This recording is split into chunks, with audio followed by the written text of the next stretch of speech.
Estamos muy contentos de que hayan respondido a este llamamiento de esta actividad, de esta propuesta, que creo que es muy interesante y que además vamos a grabarla porque, como hemos tenido la suerte de juntar a estos expertos, los 4 expertos, para hablar de un tema tan importante como es este contexto social, cultural, religioso, filosófico, político existente en el tiempo de Cristo, justo en las vísperas de la Semana Santa, pues bueno, pues queremos que esto poder compartirlo con muchas otras personas, ¿no? Bien, entonces estamos aquí en el CEU, en la sede de la Escuela de Negocios del CEU y de Servicios Generales del CEU, pero esta actividad, la colaboración del CEU, la organiza otra entidad del grupo CEU, de la otra obra de la Asociación Católica de Propagandistas, como es la Fundación Cultural Ángel Herrera Oria. Pues, igual que el CEU es una hermana pequeña del CEU, colaboramos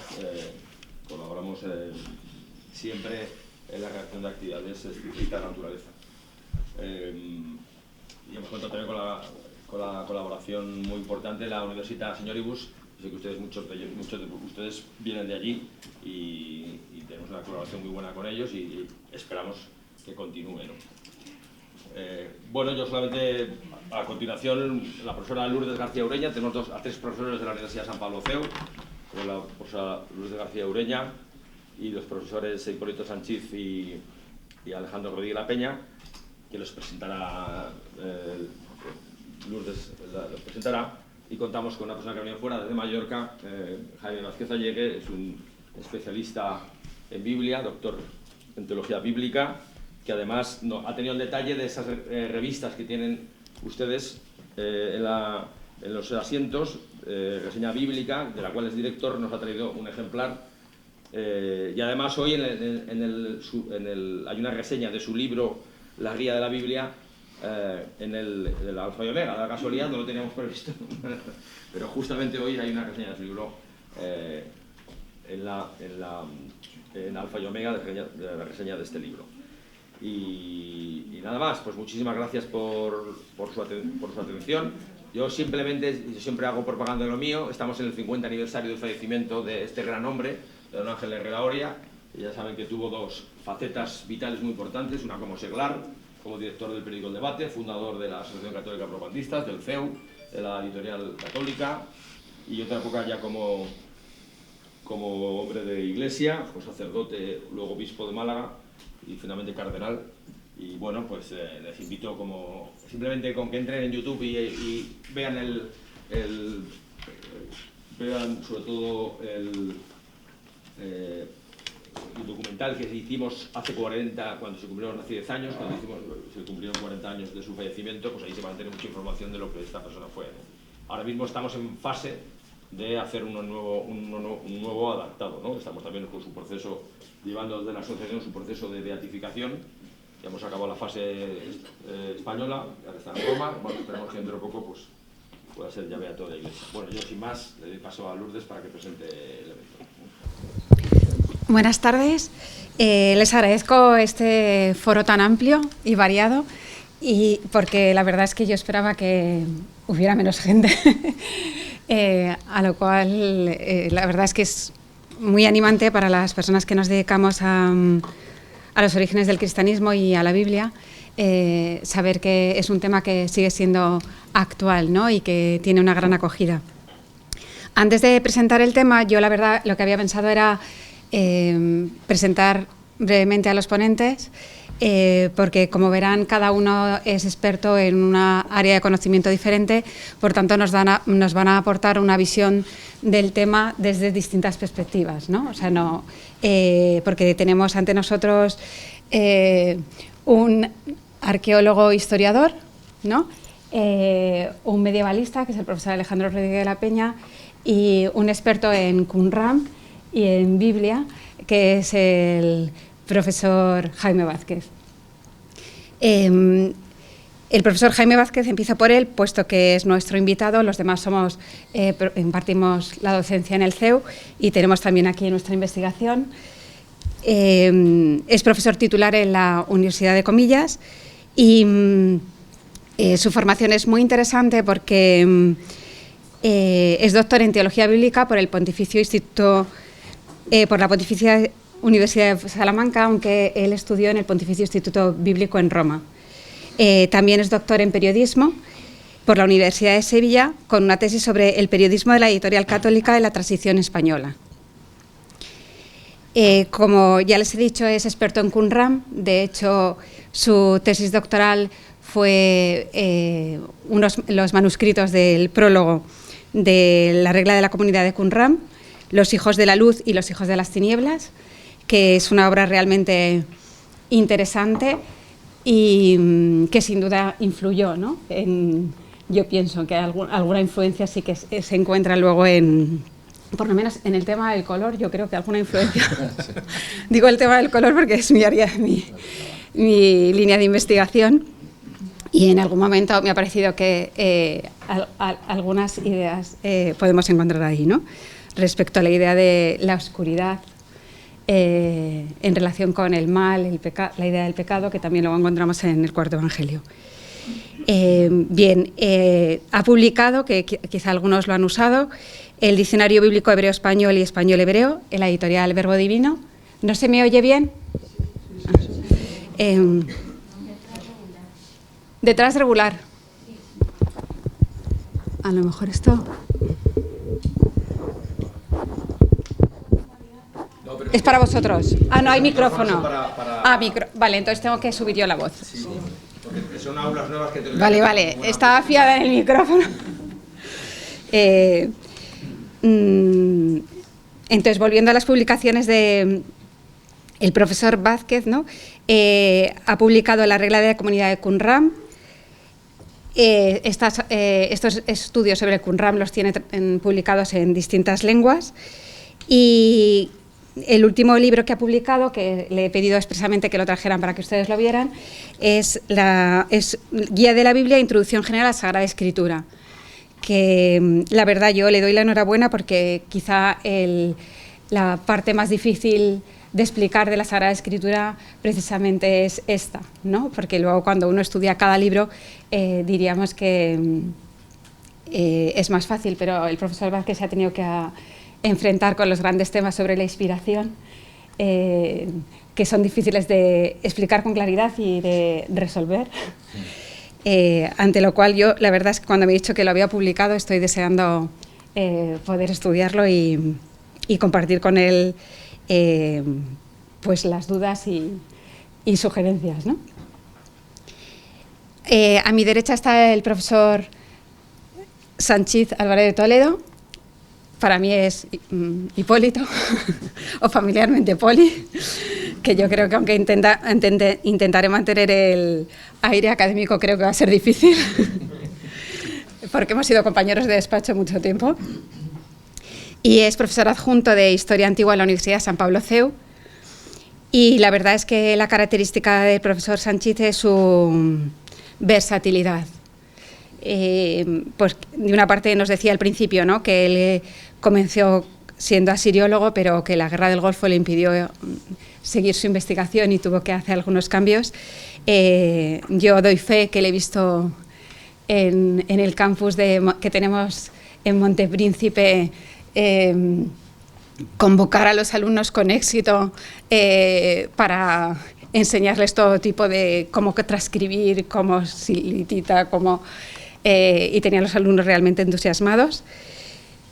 Ha publicado su tesis doctoral y además ha participado en distintas excavaciones en España y en Israel, que me parece lo más interesante, y de esto nos va a hablar hoy, ¿no? Concretamente la del Tel Azor y la de Tel Regev. La segunda línea de investigación que mantiene, quizá les sorprenda, pero es fruto de su actividad docente en la Universidad de San Pablo, que es el estudio en historia contemporánea, concretamente la historia de las sociedades secretas, y ha escrito también diversos artículos, ¿no?, sobre este tema en revistas de impacto. Por lo que se refiere al profesor Alejandro Rodríguez de la Peña, algunos de ustedes le conocerán porque también en la Universidad CEU San Pablo ha tenido distintos cargos de gestión, ha sido vicerrector de profesorado y de investigación del 2009, ¿no?, al 2011, si no recuerdo mal. Y la formación del profesor Alejandro de la Peña tiene la ventaja que tiene una formación hispana, ¿no?, porque estudia en la Universidad Autónoma de Madrid, pero se va con una beca doctoral a Cambridge y ha mantenido el contacto con esta universidad siendo investigador, ¿no?, Research Fellow en la Universidad de Cambridge, en Wolfson College. Además, ha sido investigador invitado en distintas universidades, entre ellas 2 en Santiago de Chile, también en Holanda, la Universidad Católica Radboud de Nimega. Y sus publicaciones, como ya verán, están centradas en un tema muy interesante y yo diría que sería interesante que sus publicaciones fueran leídas también por los hombres de Estado, ¿no?, por los políticos, porque quizás si estas líneas de pensamiento se tuvieran en mente, probablemente las acciones de los hombres de Estado serían un poco distintas, ¿no? Entonces, la línea de investigación del profesor de la Peña está centrada en el gobierno sapiencial medieval,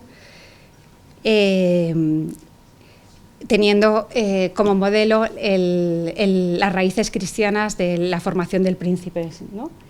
Y pues ha estudiado en concreto, pues eso, la teología política, cómo tenía que ser el príncipe, qué formación debía tener, qué virtudes debía cultivar, cómo se debía gobernar, y en esto el profesor es un experto, ¿no? Prueba de ello es el libro Los Reyes Sabios, Cultura y Poder en la Antigüedad Tardía y la Alta Edad Media. También ha sido editor del libro Hacedores de Frontera, Estudios sobre el contexto social de la frontera en la España medieval, y coeditor de otros libros como es Traditio Católica, en torno a las raíces cristianas de Europa, Iglesia, Guerra y Monarquía en la Edad Media, y Carlomagno y la civilización carolingia. Y junto a esto, pues, una treintena de artículos en revistas de impacto que quizá, cuando esto se dice en ambientes que no son universitarios, a veces uno no percibe el matiz que es factor de impacto. Solo lo sabemos los que estamos en este mundo académico, pero el factor de impacto supone que tu trabajo es de una calidad tan reconocida que se publica en revistas que tienen distintas categorías, ¿no? Entonces, revistas de impacto, no todas, hay también una clasificación A, B, C, y cuando dices de impacto, pues se supone que tus artículos han sido publicados en revistas de calificación A, calificación B, y quiere decir que de algún modo tienes el reconocimiento de que la investigación que ha realizada está aportando y constituye una novedad en tu ámbito de estudio. Y dicho esto, paso a presentarles brevemente el tema que nos ocupa hoy, y me parecía que podíamos empezar con un pequeño recuerdo personal de mi estancia en Jerusalén en el 2009, que tuve la suerte, creo, o la primicia de poder estar en una sinagoga del siglo I recién descubierta. Como saben, los legionarios de Cristo compraron un terreno junto al mar de Galilea y cuando fueron a edificar, pues como su casa de convivencias, el gobierno israelí obliga siempre a hacer unas excavaciones arqueológicas previas por si se encuentra algo, y tuvieron la fortuna de que allí encontraron lo que hoy se cree que es la ciudad de Magdala, que estaba sin descubrir. Y en aquel momento lo primero que se descubrió fue una sinagoga del siglo I. Vamos, lo que yo vi de lo que hay ahora no tiene nada que ver, porque gracias a Dios se han llevado a cabo unas investigaciones de gran interés que lo pueden ver en internet. Y me parecía importante partir de de la sinagoga, porque me parece que esa sinagoga representa esa convivencia natural, respetuosa, en la que nace el cristianismo, ¿no? El cristianismo nace en el seno del judaísmo. Jesús frecuentaba la sinagoga. Los primeros apóstoles eran judíos, los evangelistas eran judíos. Si leemos el Apocalipsis de San Juan, que es mi tema, por eso no puedo dejar de mencionarlo, ¿no? Era un autor judío convertido al cristianismo. Y sin embargo, esta relación, en un principio armónica y de convivencia, sabemos que poco a poco se fue deteriorando. Y se deterioró de alguna manera ya en la vista de Jesucristo, ¿no? Que es lo que desencadena su muerte en la cruz y luego una cierta persecución, ¿no? El propio Pablo perseguía a quien luego serían sus hermanos en la fe, ¿no? Y si vamos al Apocalipsis, encontramos como dentro de esta imaginería enraizada plenamente en el Antiguo Testamento, diríamos en el judaísmo. Me acuerdo que un compañero mío en una ocasión que enseñaba en Israel me decía: cuando explico el Apocalipsis en un entorno de estudiantes judíos, entienden mejor el Apocalipsis que los cristianos. Dice, porque en el fondo ellos tienen la Biblia tan cerca y son capaces de relacionar tanto que las imágenes en el fondo les evocan mucho más que a nosotros, ¿no? Pues este autor, en dos momentos determinados, cuando se refiere a la sinagoga, utiliza un apelativo durísimo. Yo creo que es de los apelativos más duros de toda la obra, que habla de la sinagoga de Satanás, ¿no? En Apocalipsis 2.9 y 3.9. Como consecuencia sabemos que históricamente se va a producir una ruptura en estas dos religiones, también en lo que podía ser una relación de respeto en ocasiones, yo creo que se va a alterar incluso, ¿no? Y podemos decir que desde ese momento hasta ahora, que ahora diríamos que estamos en otra etapa, ¿no? Pero quizás si miramos hacia atrás podemos decir que el judaísmo y el cristianismo es un sucederse, ¿no? De una historia armónica, respetuosa, de separación y de tensiones que a veces han sido especialmente duras, pero que también esas tensiones se han ido superando en la medida en que cada uno, yo pienso que repiensa sus orígenes y cuál es la esencia de su religión, ¿no? Entonces los profesores que tenemos aquí, como cada uno son de especialidades distintas, van a enfocar el tema desde su área de conocimiento, desde su perspectiva de estudio, ¿no? El profesor Sánchez va a introducir el tema desde el aspecto de la arqueología. El profesor Vázquez se va a centrar más en el siglo I, por tanto, diríamos en lo que es propiamente el Nuevo Testamento, lo que para ustedes sería el Nuevo Testamento, y la continuación en la historia nos la va a ofrecer el profesor Alejandro Rodríguez de la Peña. Entonces le doy la palabra al profesor Sánchez. Muchas gracias, Lourdes. Ante todo, quiero dar las gracias a Fernando por haberme traído aquí en tan ilustre compañía y realmente estoy muy contento. Vamos a ver, explicarles qué es excavar en Oriente Próximo, especialmente en Israel, es difícil. ¿Por qué? Aquí en España pues tenemos un yacimiento arqueológico, tenemos unos cuantos niveles estratigráficos, bajamos tranquilamente, pues hacemos 1 metro, 1,5 metros. Eso no es así en Oriente Próximo. En Oriente Próximo tenemos lo que llamamos los tels. ¿Qué es un tel? Un tel es una acumulación de ciudades, una encima del otro, que forman una colina. Y entonces, por ejemplo, cuando yo iba paseando por el valle de Yezrael con mi director de excavación, con Shalom Yankelevich, me decía, mira, esa colina de aquí, mira, eso es calcolítico, y eso de ahí es hierro 2. Esto de aquí, bueno, pues esto debe ser el segundo templo. Todo así. Es decir, la cantidad de material y la cantidad de yacimientos arqueológicos y la cantidad de información que nos encontramos normalmente en Oriente Próximo es absolutamente brutal. Entonces yo de estudiante con 22 añitos, pues terminé en el yacimiento de Tel Hatzor casi 4 metros, a 4 metros de profundidad acabando, y aquello no terminaba, seguíamos encontrando material, llegamos prácticamente a la Edad de Bronce, a más o menos al 1200 a.C., época probable época de la destrucción de Tel Hatzor, en teoría a manos de Josué. Bien, por tanto, la arqueología es un tema muy serio en Israel. Hay una ingente cantidad de yacimientos y, sobre todo, a mí me gustaría, a la hora de hablar de arqueología del cristianismo primitivo, dirigirme especialmente allí. ¿Por qué? Porque yo creo que los puntos principales, desde el punto de vista arqueológico, para entender cómo emana el cristianismo, están allí. Están allí en yacimientos muy especiales, como por ejemplo el de Cafarnaún de la Casa de Pedro.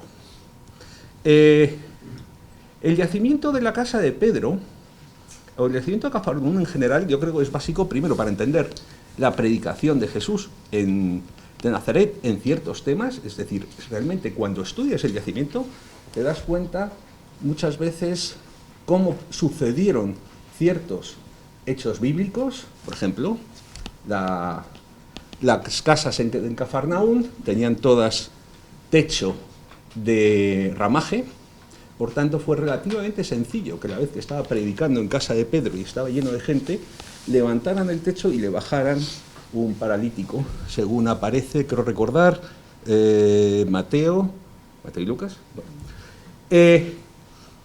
La parábola de la mujer que va buscando la moneda, ¿se acuerdan? Pues esa parábola, si conocieran ustedes los suelos de Cafarnaún, lo entenderían, porque son todos unos cantos rodados que dejan un montón de grietas entre ellos y ahí se pierde todo. De hecho, los arqueólogos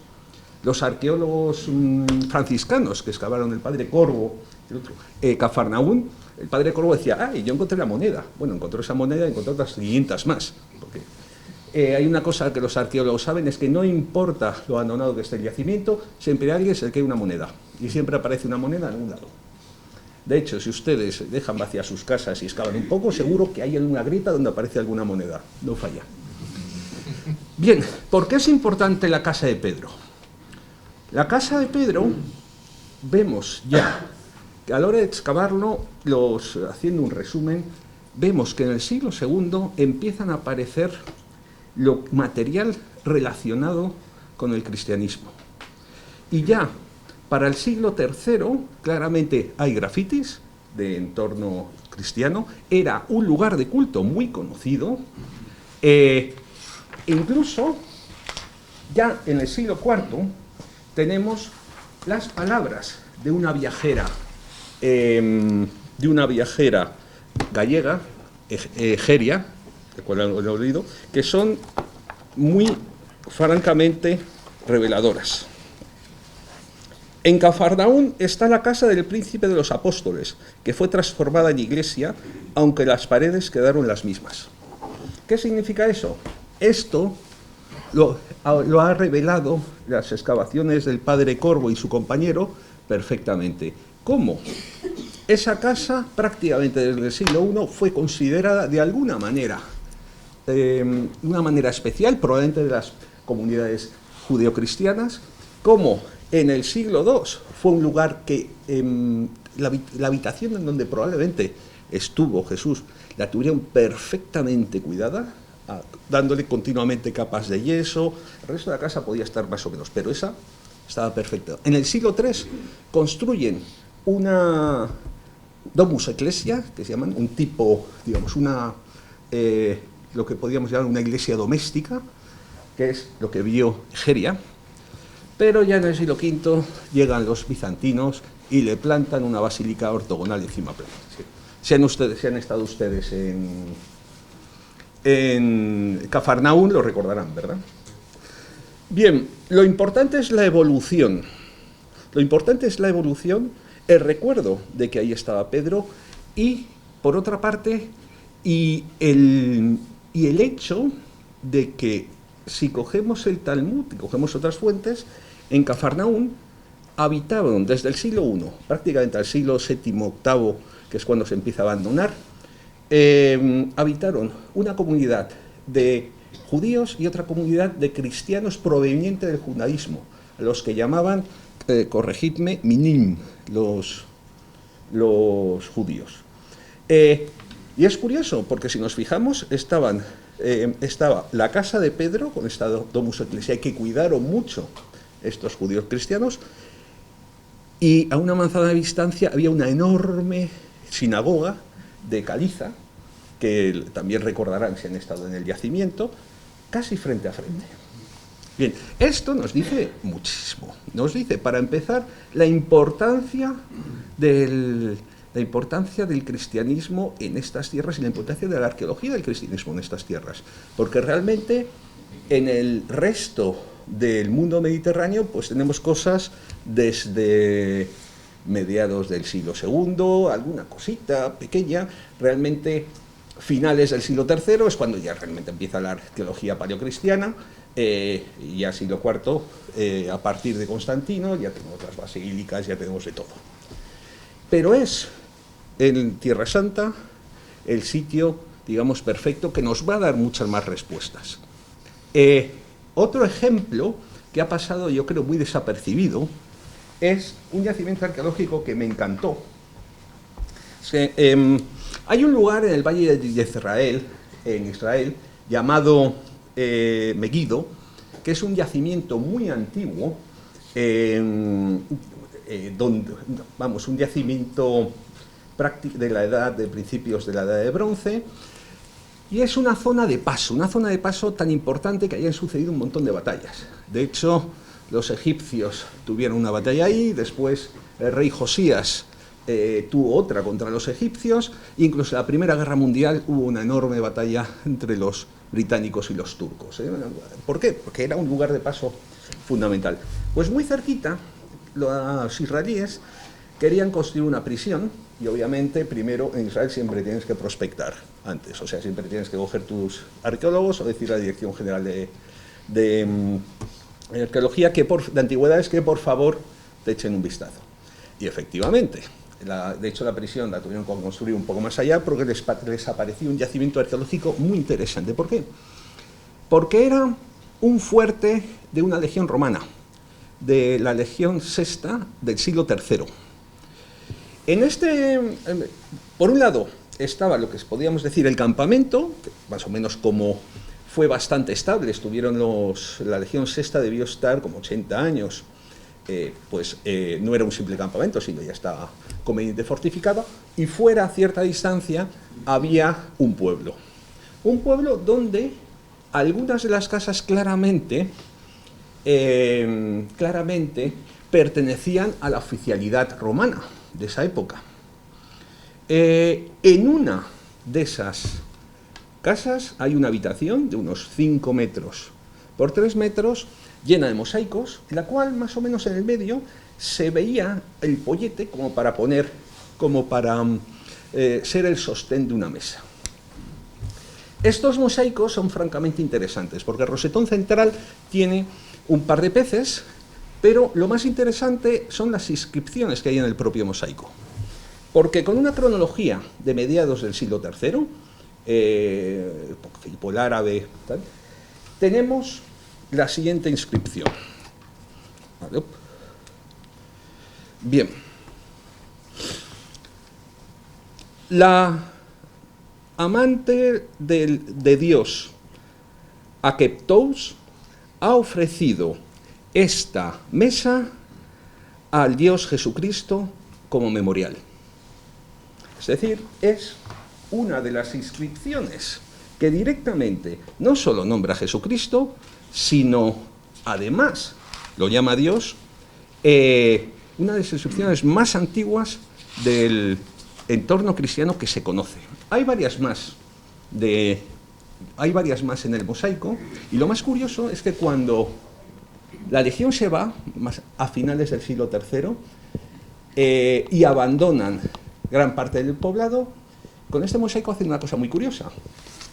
Tiran encima restos de cerámica, probablemente del basurero, y ponen yeso, como para conservarlo. Y ya se van. Y es así, y esa es la razón por la que se nos ha conservado, que es muy curioso. Pues bueno, esto les he dado dos vistazos, dos pequeños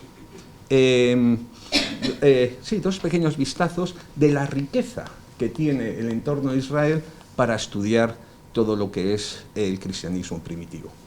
No he hablado ahora, bueno, mi director de excavación, Shalom Yankelevich, de la Universidad de Haifa, pues ahora acaba de contratar ya lleva año y medio contratado por la Iglesia Ortodoxa para excavar debajo de la Iglesia de Anunciación Ortodoxa. ¿Qué ocurre siempre en Israel cuando excavamos debajo de una iglesia, un edificio de culto? Que siempre nos encontramos una basílica bizantina del siglo V, no falla, siempre hay una debajo. Y en este caso, mi querido Shalom se ha encontrado una. Y normalmente debajo siempre hay algo. Muchas veces un edificio que podíamos adjudicar al entorno judeocristiano, como pasa en Nazaret. Pero en Nazaret el contexto es mucho más complicado. ¿Cómo veis el tiempo? Yo creo que tienes unos minutos todavía. Vale. Bien. De ahí que, como les decía, creo que la arqueología en este contexto es la arqueología de la antigua provincia de Palestina. Yo creo que es fundamental para entender el cristianismo primitivo. Y ya pasándonos en el plano de la historia, porque soy arqueólogo, pero también, entre comillas, historiador, yo tengo personalmente un documento que es el que más me gusta a la hora de estudiar el cristianismo primitivo, que es la Didaché. No sé si han oído hablar de él. Didaché significa enseñanza, y el título completo del documento es algo así como la enseñanza de los apóstoles. Es un documento muy curioso que nombran diversos padres de la Iglesia, pero en principio no había llegado hasta nosotros. ¿Por qué? Porque es una especie de pequeño catecismo, serán 8 páginas, una cosa muy pequeñita. Es una especie de pequeño catecismo que quedó poco a poco subsumido por otros escritos cristianos. Es decir, al ser algo dedicado a la enseñanza, pues, digamos, fue ampliado y terminó siendo lo que llamamos los cánones. Y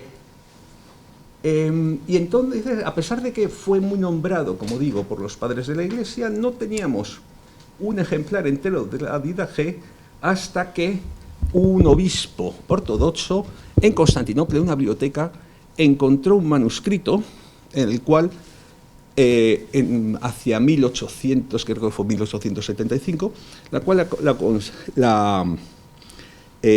prácticamente estaba entero el documento. A la vez, en poco tiempo fueron apareciendo otros fragmentos de la Didaché. Por ejemplo, en los papiros de Oxirrinco aparece un fragmento de la Didaché, y hay varios más. Pero lo que me encanta de la Didaché es lo siguiente. La cronología. Los expertos datan la Didaché a finales del siglo I. Es decir, un documento antiquísimo, como pueden ver. Y es básicamente un pequeño catecismo. La Didaché te dice que hay 2 caminos, el camino de la vida y el camino de la muerte, que obviamente tienes que elegir de la vida y te enseña cuál es el camino de la vida.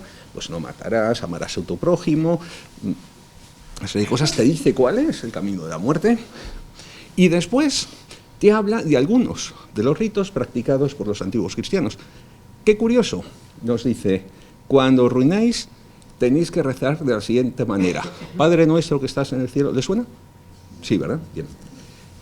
Lo importante de este documento, y yo creo que con esto ya termino, es que desde el punto de vista del dogma, por un lado, y desde el punto de vista de los ritos, 2000 años después, seguimos haciendo exactamente lo mismo. Pues ya está. Muchas gracias.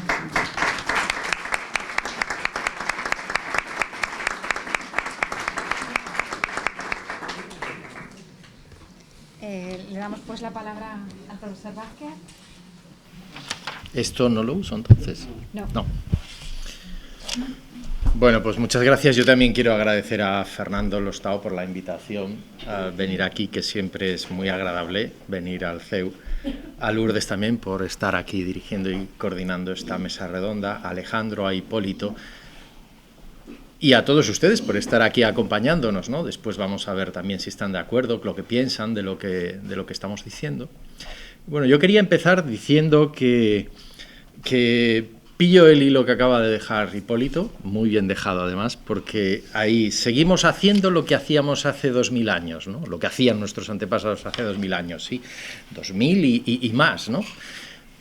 Porque el título de esta mesa redonda es de la sinagoga a la iglesia, ¿no? Vamos primero con la sinagoga y luego con la iglesia, ¿no? Estamos con la sinagoga, han salido aquí desde la arqueología una colección de sinagogas del judaísmo. La sinagoga es el lugar religioso para los judíos.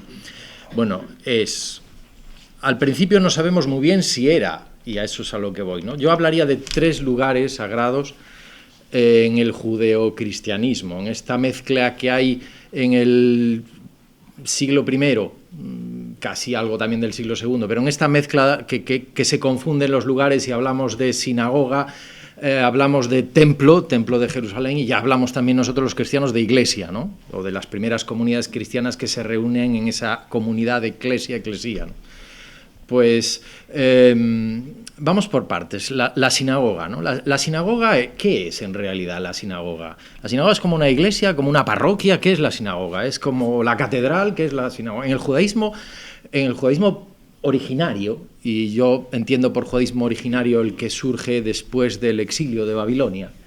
Antes no hablaría yo de... Bueno, yo creo que los grandes expertos en judaística no hablan de judaísmo anterior al exilio de Babilonia.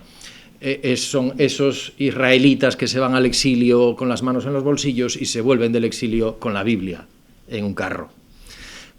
Esa sistematización bíblica, que es la Biblia hebrea, nuestro Antiguo Testamento, básicamente, es lo que configura una religión que tiene en el templo su referente más importante, ¿no? Antes de la sinagoga estaba el templo de Jerusalén, un templo que es destruido al menos en 2 ocasiones, ¿no? Y la última de manera definitiva. Bueno, algunos judíos esperan que no, que esa definitividad no sea tan definitiva y haya una restauración con un tercer templo, o quizás cuarto, ¿no? Bueno, el templo desaparece, ¿no? Y ahí, cuando el templo desaparece, es cuando el judaísmo vive una transformación brutal, como no había vivido nunca, ni siquiera con el exilio a Babilonia, ¿no? Unos siglos antes. Una transformación que le obliga a replantearse qué son como religión, como institución, como cultura, como tradición y sobre todo como fe de pueblo, que es el pueblo de Israel, ¿no? Que cree en un Dios, el Dios Yahvé, al que veneran, adoran y al que acudían a saludar a un lugar sagrado que era el templo, que originariamente había tenido una participación de Dios a través de aquel lugar en donde desde la primera construcción del templo estaba el Arca de la Alianza y con aquellos recuerdos que trasladaban a los israelitas a tiempos de Moisés. Cuando eso se destruye, desaparece con la destrucción del primer templo, el segundo templo mantiene como lugar sagrado ese espacio, pero ya sin esos elementos sagrados que eran el Arca de la Alianza, sobre todo, y lo que contenía, ¿no? Cuando se destruye este segundo templo, la destrucción que vive el judaísmo en el año 69-70 por parte de los romanos, el judaísmo ahí vive una crisis que es una crisis yo pensaría que en ese momento la mayoría creerían que era de desaparición, ¿no? de muerte definitiva, ¿no? del judaísmo. Un judaísmo sin templo era como algo sin piernas o algo que no tenía ya motor ni nada que hacer, ¿no? Y en ese momento es cuando el judaísmo recurre a una instancia que ya existía antes. Algunos lo cuestionan, que existiese, ¿no? Sobre todo desde un punto de vista quizás más ortodoxo en el mundo judío, que es la sinagoga. La sinagoga fue la salvación del judaísmo. Desaparece el templo, ya no hay lugar en donde ir a adorar a Dios. La Bet Yahvé, la casa de Dios, como dicen los arqueólogos en una inscripción que encontraron precisamente de las ruinas que se descubrieron del segundo templo, pues ya no hay casa de Dios, ¿no? Pero la sinagoga se convierte en un lugar, sin ser directamente la casa de Dios, es la casa de la reunión. Hasta ese momento algunos creemos que la sinagoga que había, como la que había en Nazaret, acordémonos de Lucas 4, Jesús va a su pueblo y va a la sinagoga y lee el texto de Isaías en la sinagoga de Nazaret. Hipólito ha citado otras sinagogas también, sinagogas que había repartidas por distintos lugares y que confirmarían que la sinagoga tenía un papel importante al mismo tiempo que estaba en vigor el templo de Jerusalén, ¿no? Pero el papel que tenían no podía ser el mismo que adquirió después tras la destrucción del templo, en este replanteamiento de lo que fue el judaísmo sin templo, ¿no? Y ahí es en donde la sinagoga adquiere un protagonismo extraordinario. Además de ser el flotador de salvación del judaísmo, es extrapolable a cualquier lugar. Ya no es necesario ir a Jerusalén una vez al año, como decían los judíos, y siguen diciendo, ¿no? En esa frase célebre, el año que viene nos vemos en Jerusalén. No es necesario, como los musulmanes, ¿no? A la Meca, ¿no? No es necesario ir a Jerusalén, es necesario ir a la sinagoga a partir de este momento, ¿no? Claro, porque ya no hay templo y por tanto ya no hay Santa Santorum y por tanto ya Dios no está allí, está en otros lugares, ¿no? Y se convierte todo en el referente del libro. Ahí es en donde el templo pasa a un segundo lugar, porque ya no hay, la sinagoga es el espacio, como ya lo era antes, y el libro adquiere protagonismo. Ahora lo que se va a venerar a la sinagoga es el templo, una religión del libro. Se convierte de forma extraordinaria en este momento, ¿no? Y había sinagogas, por tanto, al mismo tiempo que existía todavía el templo, ¿no? Hipólito ha citado Cafarnaún, claro, había una en tiempos en la casa de Pedro, cerca de la casa de Pedro, geográficamente hablando, estaba a un paso, ¿no? Claro, Cafarnaún era un pueblecito pequeño, ¿no? Costero, en la ribera del lago de Galilea, y poder salir de casa e ir directamente a la sinagoga, ¿no? Has citado una sinagoga que a mí me fascina, que es la de Nazaret, la sinagoga de Nazaret, ¿no? Me considero uno de los privilegiados de haber visitado una sinagoga del siglo IV en Nazaret, que está en propiedad de no recuerdo qué iglesia ortodoxa, cristianos ortodoxos, que allí no dejan entrar a nadie, no es un lugar turístico, nadie la va a ver, pero así con estos profesores que controlan bien, como los que tú tuviste, pues te dicen, vamos a ver una sinagoga del siglo IV que seguramente está edificada sobre lo que fue una sinagoga del siglo I, en Nazaret, y por ahí va lo que estabas diciendo antes, que yo eso ya no lo conozco porque hablo de la sinagoga del siglo IV, ¿no? Es decir, que había también sinagogas seguramente en el siglo I en Nazaret, ¿no? Como había, fíjense, había sinagogas por todos lados. A Herodes le encantaban las sinagogas. En Masada, que era uno de sus palacios, ya no sé si de verano o de invierno, porque me lío, uno de sus palacios tenía una sinagoga, los arqueólogos encontraron ahí una sinagoga, ¿no? En lo que llamamos el castillo de Herodes, que de castillo no tiene nada, y de Herodes no sé yo, eso que es el Herodium, que está pues, en las inmediaciones de Belén, también los arqueólogos encontraron ahí una sinagoga, ¿no? En Masada, he dicho Masada, en Belén, en Megiddo, eso es lo que quería decir, en Megiddo, que ha citado también Hipólito muy bien, otras sinagogas, es decir, había sinagogas repartidas, ¿no? Claro, ¿esto qué quiere decir? ¿Qué podría querer decir, ¿no? Porque no tenemos testimonios que describan el papel que tenían las sinagogas en ese momento. Quiere decir que la sinagoga era un lugar de reunión, de preparación, quizás también de oración, porque en Nazaret Jesús va a la liturgia del Shabbat, a la sinagoga de Nazaret, en el Evangelio de Lucas, pero además era un lugar de aprendizaje. Y esto es a mí lo que me emociona, ¿no? El aprendizaje, la transmisión de la identidad, de la cultura, de la fe, ¿no? El lugar en donde se aprende a leer con la Biblia, el lugar en donde se aprenden los números, los niños, con la Biblia, el lugar en donde se aprende la religiosidad popular, ¿no? Que llamaríamos hoy, en las sinagogas, ¿no? Claro, cuando desaparece el templo, esta es la salvación del judaísmo, ¿no? Bueno, y ahora pasamos al otro. Hemos visto templo, hemos visto sinagoga y viene la iglesia cristiana, ¿no? Bueno, los primeros cristianos, ¿qué eran? Eran cristianos, ¿no? ¿Qué eran cristianos? No, ninguno. No, y ellos mismos.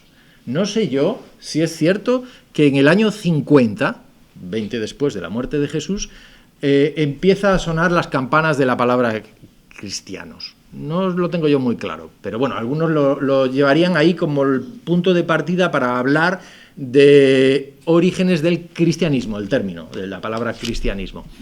No lo sé yo. Si en esas controversias que hubo entre Santiago, Pedro, Pablo, ahí empezamos a hablar del ungido, ¿no? Ellos son los ungidos. Porque eran judíos.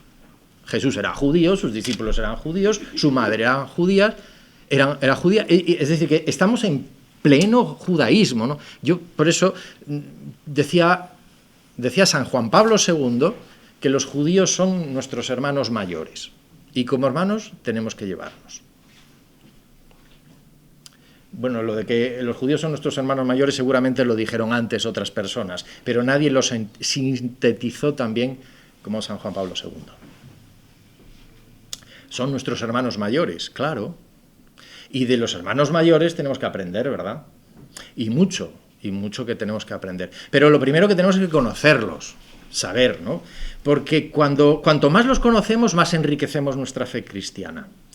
Porque fíjense, vamos a una sinagoga, y aquí en Madrid hay sinagoga, y yo que vengo de Mallorca, ahí en Palma hay una sinagoga que es lo más pintoresca, porque con el turismo y los alemanes, los ingleses y todo, pero judíos que van allí tienen una sinagoga genial. Vamos, que ahí puede entrar cualquiera, hacer lo que le dé la gana. La sinagoga es, los primeros cristianos, como judíos que eran, lo que hicieron fue adoptar la estructura y la mentalidad de su tradición judía y traducirla a propósito de la figura de Jesús, de su figura humana y de su figura resucitada, del Jesús histórico y del Cristo resucitado, el ungido, ¿no? El Jesús Cristo, que decimos, ¿no? Y con esa mentalidad lo que hicieron fue recuperar elementos de la tradición judía y leerlos en clave de Jesús, que él mismo hizo también Jesús, es decir, reinterpretar toda la tradición judía. ¿Qué hacía sino Jesús cuando iba por los pueblos, por ahí, por las ciudades, anunciando y predicando? ¿Habéis oído que dice Moisés? Pues yo os digo, está reinterpretando, es decir, interpretando lo que la tradición judía decía, ¿no? Algo que solo podían hacer personas que tuviesen autoridad para hacerlo. Para hacerlo autoridad quiere decir que tienen que saber. Y Jesús sabía. Iba a decir, sabía latín, vamos, sabía de todo.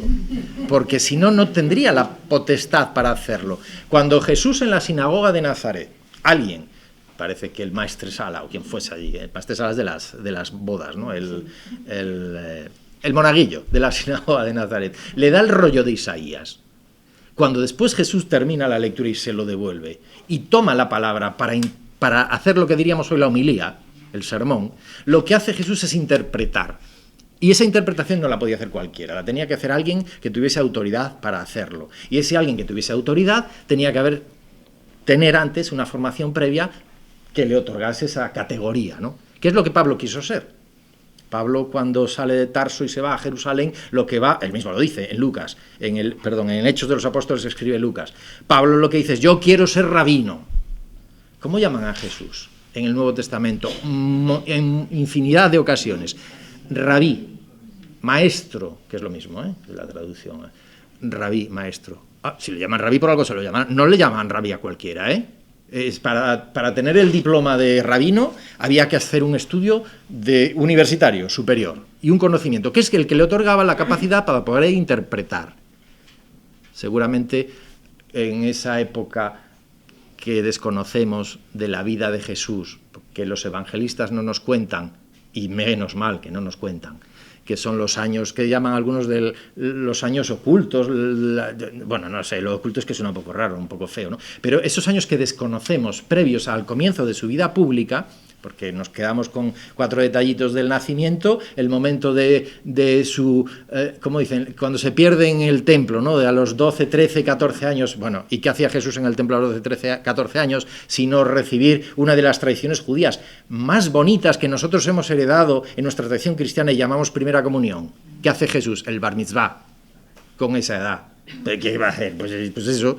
Y es decir, Jesús conoce, porque es judío, todas sus tradiciones y además las conoce en profundidad. Y porque las conoce en profundidad, las interpreta. Y tiene capacidad y autoridad para hacerlo, y por eso lo llaman maestro y lo llaman rabí, ¿no? Bueno, eso es lo que Pablo quiso hacer. Quería ser como Jesús. Y no lo sabía, ¿eh? Quería ser como Jesús, pero no lo sabía. Y precisamente porque no lo sabía, pues se posicionó en contra, persiguiendo a los primeros cristianos, ¿no? Y lapidando o autorizando la lapidación de Esteban, y hasta que efectivamente se transforma, vive ese proceso de conversión, que es la conversión que ha llegado hasta nuestros días. No tenemos más que asomarnos a cualquier liturgia católica, bueno, o no católica, también cristiana, protestante o cristiana ortodoxa, y compararlo con una liturgia judía, actual también, ¿no? Yo voy a la sinagoga, me siento detrás, para que no me líen, y escucho y oigo las oraciones, el ritual interno de ese proceso que llaman celebración del Shabbat, o comienzo del Shabbat, y me quedo mirando y dice, parece que estoy en una parroquia, en una Eucaristía.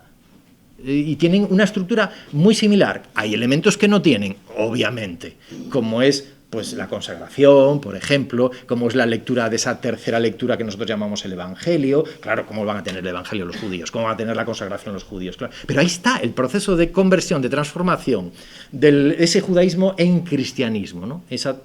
Yo a los liturgistas los venero, los venero porque tienen un trabajo precioso, ¿no? El poder recuperar la interpretación, lo que significan todos los símbolos de nuestra liturgia, porque en ese proceso de identificación de la simbología cristiana nos topamos casi siempre con orígenes judíos que han sido cristianizados. Y es fantástico, es maravilloso, ¿no? Ver que en un altar, en una iglesia católica, tenemos una vela en un extremo, otra vela en otro extremo, un cirio pascual que tienen un significado, y decimos, bueno, a veces los párrocos se pelean si tienen que estar uno aquí y el otro allí, o los dos aquí, o si el cirio tiene que ser más alto o más largo, y les preguntas, ¿y esto qué significa? Y te dicen, pues esto es la resurrección de Jesús. Ya, ¿pero por qué? ¿Cómo por qué? Y ya se quedan así y no salen de ahí. Porque dices, mira, esto ya lo utilizaron los judíos en aquella fiesta, la fiesta de las luces, la Hanukkah, en donde durante 7, 8 días estaban recordando sus tradiciones y los momentos más importantes de su historia. Ah, claro. Y nosotros seguimos esa tradición y la recordamos a la luz de la resurrección de Jesús. Ahora sí tiene razón, el cirio pascual es eso, ¿no? Y las velas que tenemos en las iglesias también, ¿no? O el sagrario que tenemos. ¿Qué es el sagrario? Pero ¿nos han fijado lo que es un sagrario? Si siempre ponen el templo de Jerusalén. Y entras en una iglesia, bueno, ahora hay algunas iglesias que no sé lo que ponen de sagrario, pero ponen un cubo o una cosa, pero la gran mayoría de las iglesias, ¿qué es? El templo, un templito pequeñito, el templo de Jerusalén, claro, cristianizado, porque ¿qué tenemos ahí dentro? A Dios. Y abren los sacerdotes el sagrario, y cuando lo abren hay una tela allí, que el velo del templo, y dentro ¿qué está? Lo más sagrado que tenemos, ¿no? Bueno, claro, somos cristianos, sin duda, pero nuestros padres, nuestros mayores, nuestros hermanos mayores, son ellos, son los judíos, y tenemos que conocerlos y aprender mucho de ellos. No me quiero extender ya más. Gracias.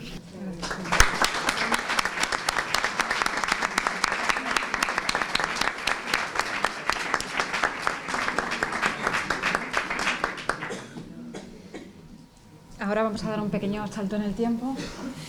Y ¿no? Pues entonces va a haber continuidad en el tiempo. Y le damos la palabra al profesor Alejandro Rodríguez de la Peña. Muchas gracias, Lourdes. Como le decía ahora a ella, en realidad no va a haber salto en el tiempo, porque aunque soy medievalista, yo quiero enlazar con lo que ellos han dicho. Desde una serie de prevenciones. Aquí estoy sentado con 2 biblistas, 2 especialistas, con un arqueólogo, especialista también en tiempo bíblico. Yo soy historiador de medieval, no me dedico a Biblia, no me encuentro demasiado en terreno familiar en la época de Jesús de Nazaret, pero aún así, y alguien pensará que temerario es usted, pues me he atrevido a aceptar la invitación para hablar aquí delante de estos especialistas. ¿Qué planteamiento puede hacer uno cuando uno no es especialista sobre un tema del cual no es especialista? Insisto, lo digo ya por segunda vez que no lo soy. Estoy en presencia de gente que sabe mucho más que yo. Lo que voy a hacer es intentar plantear una serie de preguntas que algunos de vosotros os podéis hacer desde el punto de vista de lo que es las preguntas que se hace un creyente, un cristiano, un católico, respecto a los porqués históricos. En principio lo esencial ya está dicho, yo en realidad iba a decir casi que podíamos acabar y no iba a hablar, pero evidentemente algo tendré que decir. Yo simplemente voy a hacer una serie de preguntas. Como muy bien se ha apuntado antes, hay una visión en la historiografía y en la exégesis más reciente que pone en valor las sinergias, las similitudes, todo lo que podemos decir tenemos de común cristianos y judíos. Y esto ya se ha subrayado, luego no hay mucho que añadir al respecto. Sí decir desde mi punto de vista de medievalista que, como él ha dicho muy bien, en el 70 pasó algo que quizá no se valora suficientemente, la destrucción del templo y el genocidio que supuso casi 1 millón de muertos a manos de Roma, es, junto a la Shoah, la mayor catástrofe de la historia del pueblo judío y marca un antes y un después en todos los sentidos. No se puede entender el cristianismo, como tú has apuntado muy bien, sin eso, sin esa Shoah a pequeña escala que fue el 70. Luego, todo lo que voy a decir parte de la base de que hay una cesura. Quizá, como tú has dicho muy bien, el concepto cristiano no se ha desarrollado de la misma forma sin esto. Daniel Boyarín insiste mucho en ello y es muy sugerente todo lo que él plantea. Pero yo no voy a hablar de eso, porque insisto, además ya lo has planteado tú muy bien y también Hipólito. Yo lo que me quiero plantear es otra cuestión. Es realmente la distinción que hacemos, no entre judío y cristiano, que ha quedado aclarado, creo que muchas veces se fuerza, sino distinción entre lo judío y lo helenístico. Es una de mis grandes preocupaciones. ¿Por qué? Porque, claro, yo me dedico a padres de la Iglesia. Para mí empiezo a sentirme en terreno familiar cuando llego a la patrística, en concreto a la patrística latina, aunque también he estudiado la patrística griega. Pero la patrística latina tiene una visión del mundo que hereda anterior al 70, que es curiosa, sobre todo por las ausencias, ahora se me va a entender, las ausencias en los textos patrísticos. ¿Qué ausencias detecta uno con mirada de historiador de la Iglesia, que es lo que soy, historiador de la teología medieval, y también desde el punto de vista de la mirada de los debates actuales en la Iglesia, las iglesias cristianas, debates exegéticos, debates litúrgicos, debates teológicos? Pues detecta una gran ausencia, que yo no sé si se es muy consciente de ella a veces. A los padres de la Iglesia en general, y que me corrijan las personas que me acompañan en la mesa, que a lo mejor me pueden dar algún dato que matice lo que digo, los padres de la Iglesia y luego la tradición cristiana medieval, incluida por supuesto ya la teología escolástica, el tomismo y ya hasta el Renacimiento y la Reforma protestante, uno no ve de ninguna manera la preocupación que parece que a partir de la Reforma protestante empieza a ser muy determinante en el planteamiento litúrgico, teológico y eclesiológico sobre qué hay de judío y qué hay de griego en el cristianismo. No la ve por ningún sitio. Es decir, una cuestión clave para entender la Reforma o los debates teológicos que, insisto, me superan, actuales, es determinar qué hay de genuino del cristianismo pre-70, del Segundo Templo, anterior a la destrucción del Segundo Templo, qué hay de genuino. Y aquí tenemos un debate absolutamente rabioso desde el siglo XIX sobre qué es lo auténticamente cristiano. En general, estoy simplificando muchísimo, ha habido una tendencia que ha venido a decir que cuanto más judío genuino, más propio de Jesús de Nazaret, cuanto más griego, más añadido, sea paulino, sea del segundo, sea ya del cuarto. Por supuesto, no entrar en ese debate, que además les aburriría profundamente, pues es un debate de eruditos, simplemente apuntar que que es curioso, la patrística este problema no existe, no se lo plantea. Para ellos hay una unidad entre lo judío y lo helenístico absoluta, no se plantean el problema. Por no aburrirles, la frase célebre de Justino Mártir es clarísima, ¿no? El cristianismo bebe de una hebraica veritas y de una graica veritas, de una verdad griega y una verdad hebrea. Y llega a llamar a Platón el Moisés del Ática, el Moisés Aticón, lo cual lo dice todo. Un padre de la Iglesia plantea que Platón es equivalente a Moisés. Afirmación que en ciertos contextos podría parecer hasta herética o heterodoxa, pues un padre de la Iglesia, santo, mártir, lo escribe, no sé si en el siglo XV se podría haber dicho con tanta rotundidad. Luego la cuestión, y vuelvo a enlazar con lo que tú has dicho, me ha parecido interesantísimo, es, ¿Jesús qué es? ¿Es un profeta de Israel? ¿Es un maestro, pero en el sentido de rabí solo, que por supuesto, rabí de la tradición farisaica? ¿Es también uso una palabra griega para que se vea de dónde quiero sacar la idea, un sofosaner, un hierosaner, en la tradición de los filósofos mendigos de la escuela estoica o cínica, que hacía las mismas cosas que Jesús, con discípulos, en pobreza, predicando su verdad filosófica? Es curioso porque si uno analiza la figura de Jesús desde el mundo griego, como han hecho especialistas de distintos tipos, ve que hay mucho en común, no solo con las figuras, por supuesto, de los rabís, de los maestros de la tradición farisaica, sino también hay enormes similitudes con las escuelas filosóficas griegas. ¿Significa eso que es un filósofo? No. Pero quizá, insisto, son preguntas, quizá no solo es un rabí, quizá es más que un rabí.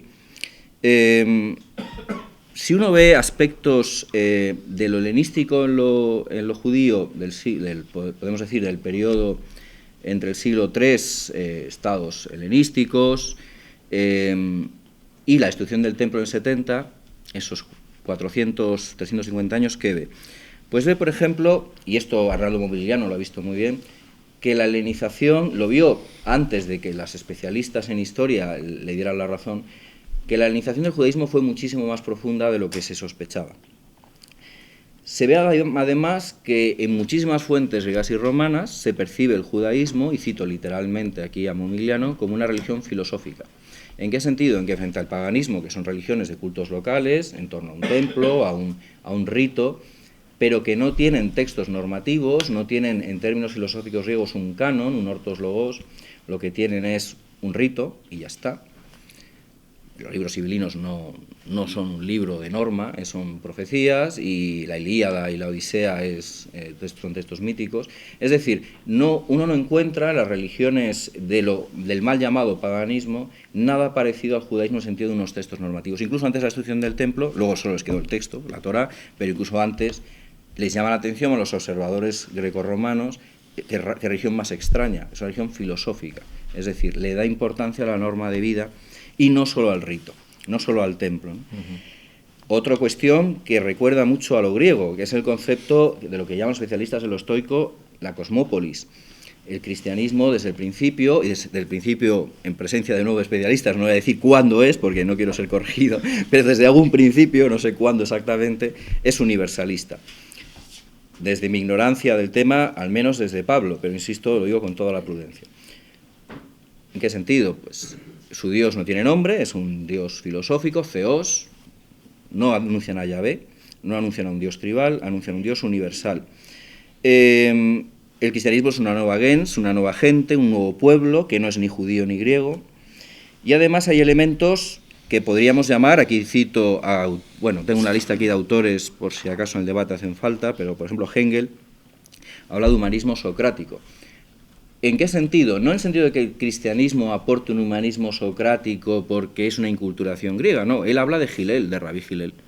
Ya en Hillel uno encuentra una ética que puede ser, cuidado, no entro en el debate de si Hillel y la escuela de Hillel, que es dificilísimo determinarlo, lo aprenden del mundo helenístico, pero sí hay un clarísimo paralelismo entre las ideas de Hillel y el humanismo socrático.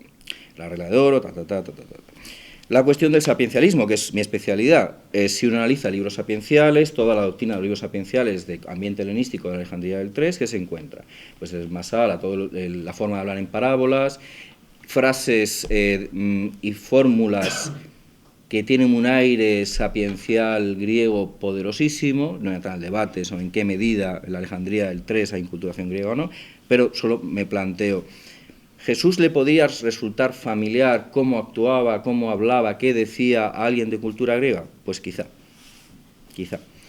Y esto es llamativo.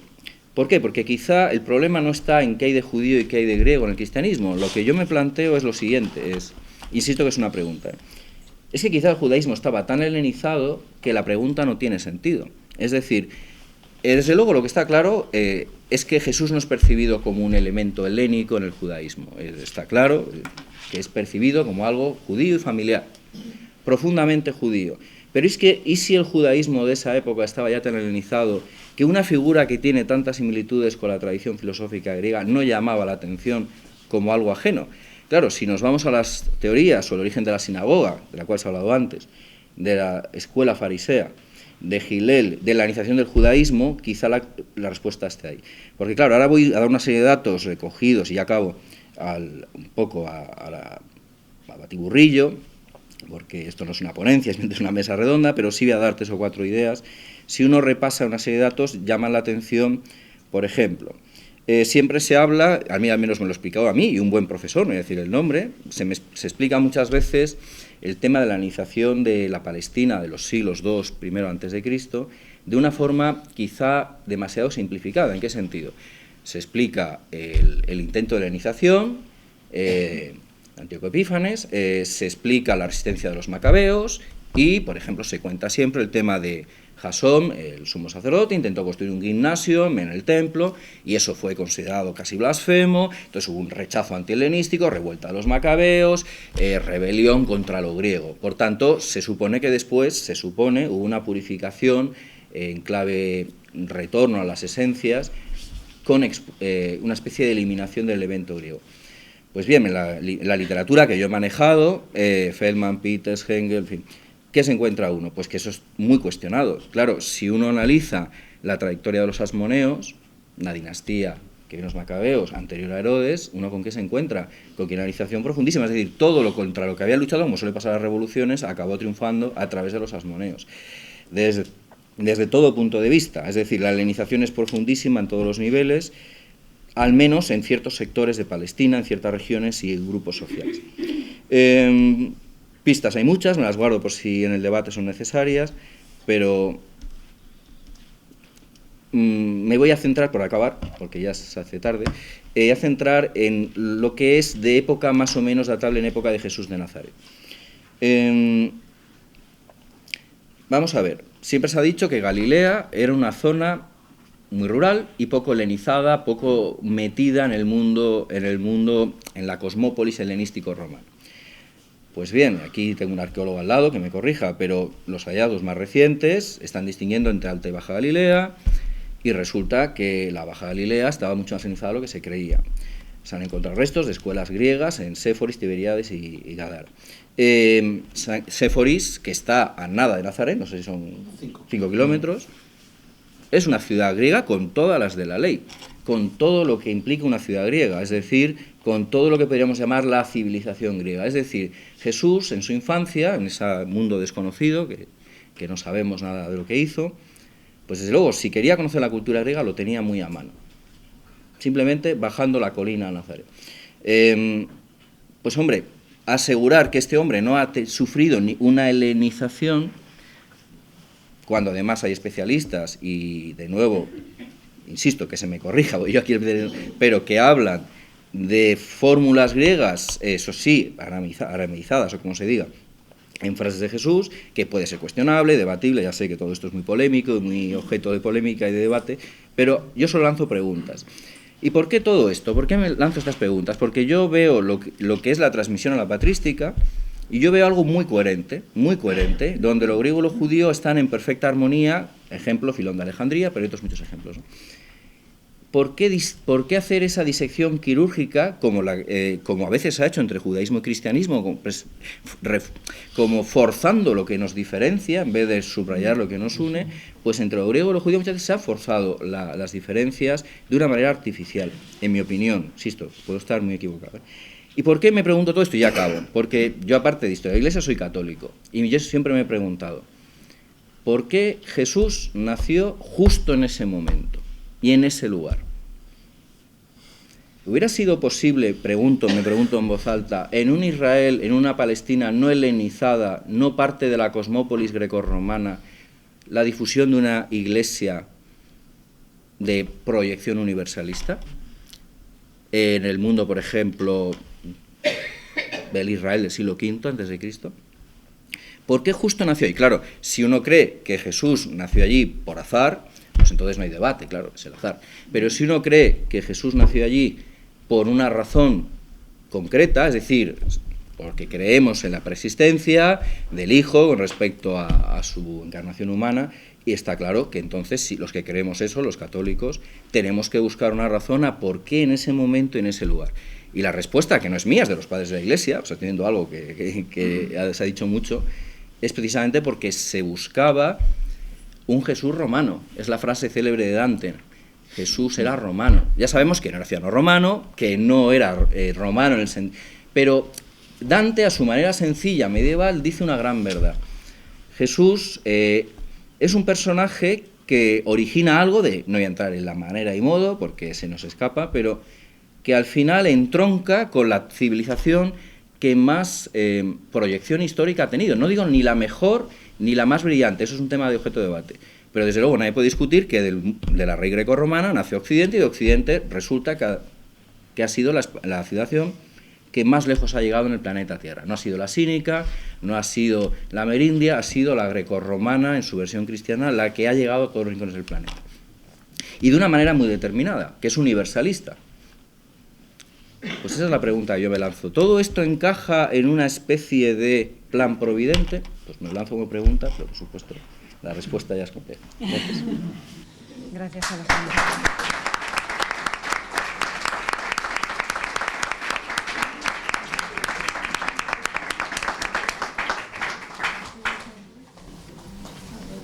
Bien, ya les anuncié que el tema iba a ser estudiado desde distintos puntos de vista. Creo que la mesa es una muestra de ello. Es el momento de las preguntas. No sé si quieren que empezar ustedes, que yo comience alguna. El profesor Alejandro ha puesto, digamos, el dedo en la llaga en una cuestión compleja y difícil. A mí la verdad es que me resulta difícil llevar la contraria, porque yo en los estudios en la investigación que yo he realizado, curiosamente puedo como confirmar un poco su postura, porque yo he estudiado el libro del Apocalipsis, y lo que hice fue un estudio literario, no es que hiciera un estudio teológico. Y para mi sorpresa, porque no esperaba encontrármelo de una forma tan clara, pude demostrar que el autor del Apocalipsis utiliza las estrategias propias de la tragedia griega en momentos concretos de la obra. Si han leído el Apocalipsis, o aunque sean pequeños extractos, porque en general la gente no se atreve a leer el Apocalipsis, recuerda la presencia de los coros, ¿no? De repente aparece con multitud de ángeles, o los mártires, los 144.000 que cantan, ¿no? Y hacen su entrada en momentos específicos de la trama narrativa, ¿no? Y pensé, oye, esto es como en la tragedia. O sea, en la tragedia también hay coros. Coros que entran, aparecen en escena y tienen sus funciones, ¿no? Junto con el coro, que me parece que es como, efectivamente, el contenido de los coros no es el que encontramos en la tragedia. El contenido que encontramos en los coros, en el fondo, es una reformulación de lo que encontramos en el Antiguo Testamento, en los Salmos, en Deuteronomio, en el Éxodo. Digamos que es una relectura.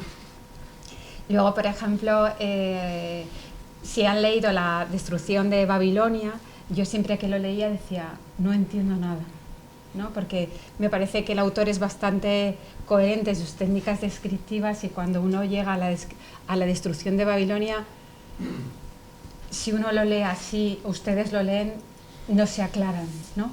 Ha destruido Babilonia, de repente entra una voz que te cuenta otra cosa, luego entra otra tercera voz y tú dices, pero ¿qué está pasando aquí, no? Y entonces pensé, claro, lo que está pasando es que está utilizando una técnica de la tragedia que es el discurso del mensajero, que aparece en la tragedia para contarte efectivamente lo que no se puede poner en escena, que es el final de una batalla, el derrumbamiento de una ciudad. Entonces, claro, eso es la técnica que utiliza, ¿no? Aparece esta voz del mensajero que nos cuenta cómo tiene lugar la destrucción.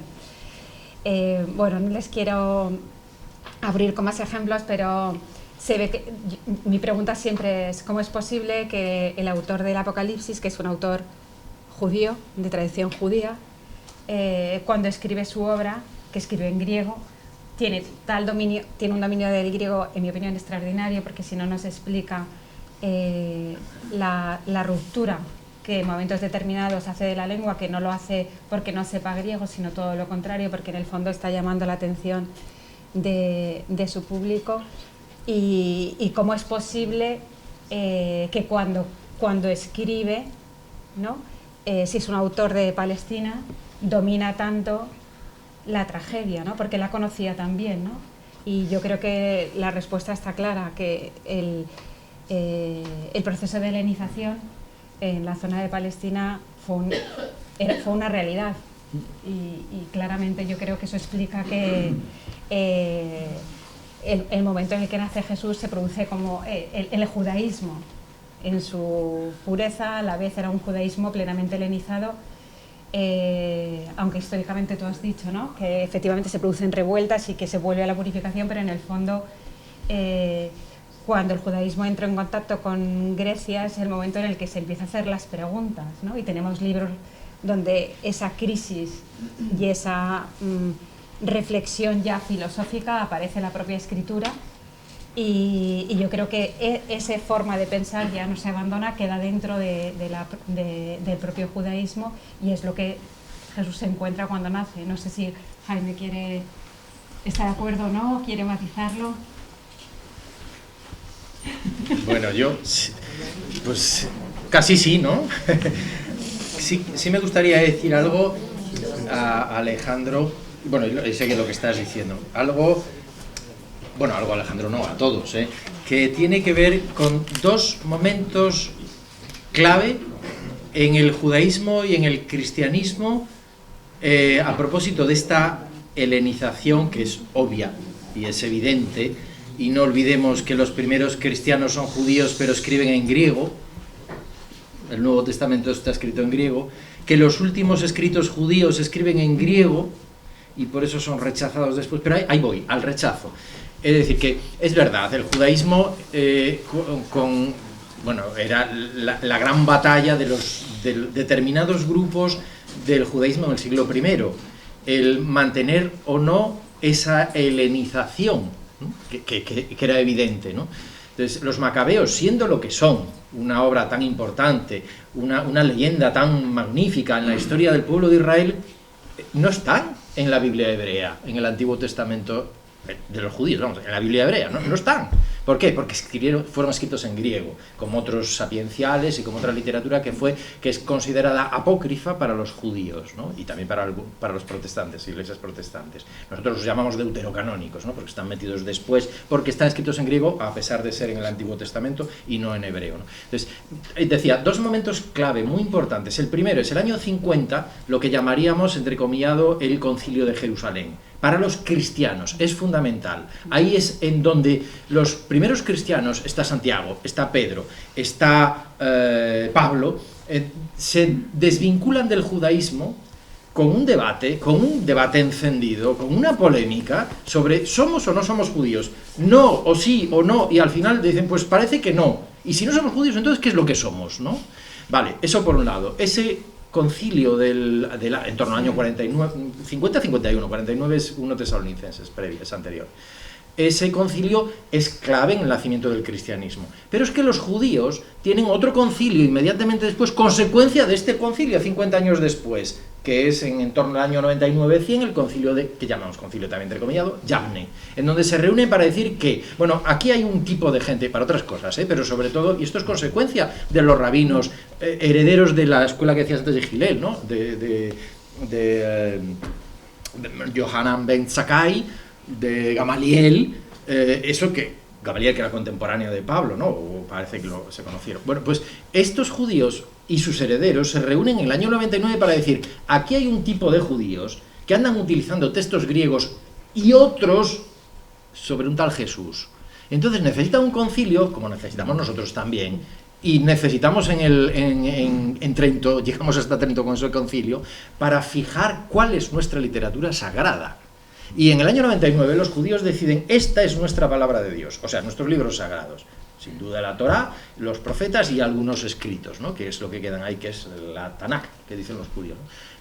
Eso lo habían hecho ya los primeros cristianos, cuando habían aceptado, al final parece que triunfó la corriente de Pablo. Pablo es un judío converso, tan converso que rechaza después el judaísmo. O sea, de ser perseguidor de los cristianos, no digo que sea perseguidor de los judíos, pero sí rechazó después un judaísmo recalcitrante, ¿no? Y se pasa al lado contrario, ¿no? Y en ese lado contrario es donde el Pablo, que triunfa en ese llamado concilio de Jerusalén, asume la helenización del cristianismo. De ahí que él mismo, que escribía en griego, como la primera carta a los tesalonicenses, que es autógrafa suya, a partir de ahí los evangelios se escriban en griego, el resto de cartas paulinas y deuteropaulinas se escriban en griego, hasta el Apocalipsis, claro, y todo lo que quedó por ahí navegando alrededor, que llamamos literatura apócrifa primitiva, ¿no? Que tampoco es la que llega a nosotros el segundo siglo, segundo, tercero, por ahí, eso controláis más vosotros, pero originariamente tiene ahí en griego también, ¿no? Eso digo por matizarlo de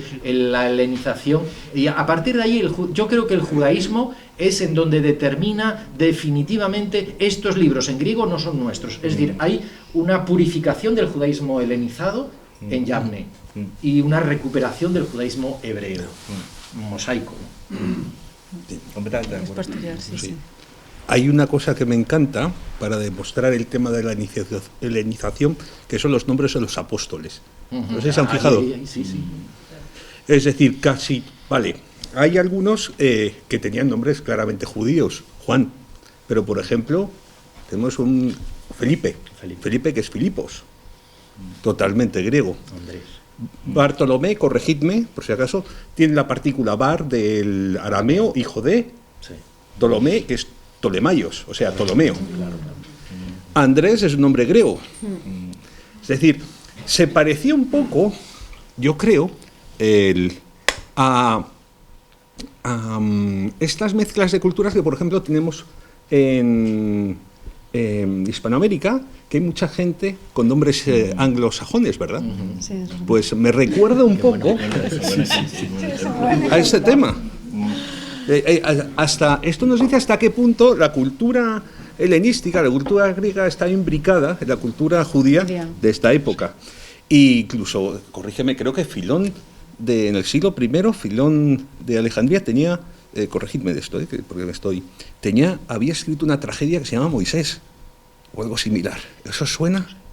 Ay, creo que era un autor. No, la Esagoge de Ezequiel. ¿Te refieres a esa? Que es una tragedia que narra la salida del Éxodo, que narra el Éxodo. Pero es del siglo III. Es del siglo III, entonces. Es anterior. Pero bueno, ya no. ¿Pero es de autor judío? Autor judío, sí, no, es una obra judía. Pues ya te está diciendo que lo helenizado es de hacer una tragedia sobre un tema bíblico. Sí, es la relectura. Bueno, digo, la relectura no, la asimilación de la cultura, efectivamente. Sí. Sí, adelante. Quiero recordar que hace mucho tiempo leí un libro sobre la influencia del helenismo en los judíos. Y lo hablaba de tal forma como si las palabras de Jesús habían sido palabras que había dicho Sócrates antes. Estaba casi en una copia de la palabra que Jesús, de la palabra de Jesús. No sé si esto era así, lo leí hace muchísimo tiempo, me tocó, pero ahora hablando del mismo, pues sí que lo veo, claro, sí. Hay una comparación entre las palabras de Jesús y lo que había dicho Sócrates antes. ¿Respondo yo? Sí. Bueno, es que como preveía que podía surgir, me he traído un libro que recopila todas las frases del Nuevo Testamento que pueden tener origen griego. Y efectivamente hay algunas, pero esencialmente las similitudes son con autores cínicos, Epicteto, Dion de Prusa, pero el problema que hay aquí es que estos personajes, con los cuales algunas frases, ipsísima verba incluso, del texto Q y eso, el problema es que estos autores son posteriores, es decir, el debate que hay es, Jesús se hace eco de frases griegas, evidentemente la similitud en algunos casos es muy llamativa, hay algunas frases, y puedo buscarlas, muy conocidas de Jesús que son muy parecidas a frases de filósofos griegos, pero claro, son de filósofos cínicos posteriores a Jesús, o contemporáneos. Entonces, el debate que hay de los especialistas, ¿cuál es? Estos filósofos cínicos, sobre todo Epicteto es el que más similitudes tiene, o Dion de Prusa también, aunque menos, bebía en una tradición cínica anterior, de la escuela cínica, o estoica, también hay algunas cosas de la escuela estoica, y por tanto Jesús bebe de una tradición judeo-helenística, donde por una parte se influencia de libros sapienciales, por otra de filosofía, o bien llegan a frases muy parecidas por caminos distintos. Porque, insisto, los autores de los cuales las frases coinciden, más o menos, son posteriores a Jesús o contemporáneos. Luego es imposible que Jesús, contemporáneos además de la otra punta, o sea, no cercanos, ¿no? Luego ahí está el problema. Ahora, en efecto, hay muchas frases de los evangelios que tienen una similitud muy llamativa con frases, sobre todo de la escuela cínica. Adelante. Muchas gracias a los 4 profesores, una mesa redonda magnífica. Yo quería hacerles una pregunta, no sé si al biblista o al historiador.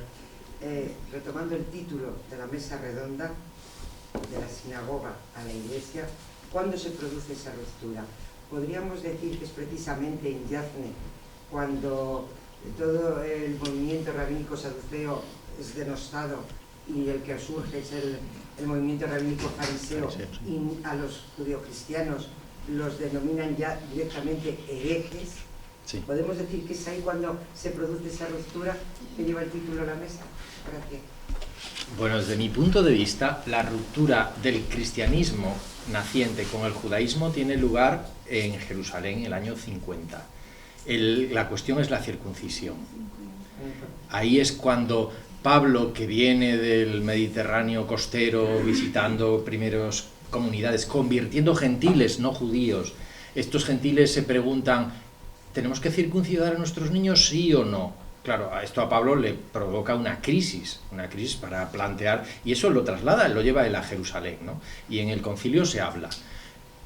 Cuando se aprueba, y ahí vence porque Pablo va ya con la carta de no a la circuncisión, ¿no? Cuando se aprueba en el concilio de Jerusalén no a la circuncisión, se ha roto con el judaísmo.